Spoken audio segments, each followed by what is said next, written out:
नमस्कार मंडळी, मी आहे गायत्री. आता तुळजापूरवरून जाणार पंढरपूरला. इयर एंड आणि सुट्ट्या असल्यामुळे गाड्यांना पण गर्दा आणि सर्व मंदिरांमध्ये पण गर्द्या होत्या. असो, विठ्ठलाच्या आशीर्वादाने आम्हाला मंदिराच्या जवळ आणि योग्य दरात रूम मिळाले. फ्रेश वगैरे होऊन आम्ही गेलो जेवणासाठी. परत येताना मंदिराकडे गेलो तर बघितले तर काय, मंदिरामध्ये खूपच गर्दी कमी होती. तिथे मोबाईल कंपल्सरी बाहेरच ठेवावा लागतो. मोबाईल वगैरे देऊन आम्ही गेलो मंदिरामध्ये. खूप प्रसन्नमय वातावरण होते. पॉझिटिव्ह वाईब्स होत्या. लाईनीमध्ये असलेल्या एक ताई सुंदर अभंग म्हणत होत्या.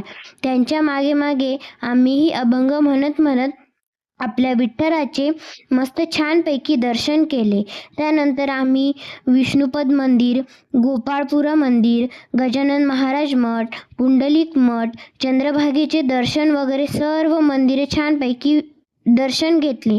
तर असा होता आमचा दिवस. तुम्हाला कसा वाटला नक्की कमेंटमध्ये सांगा. Bye bye.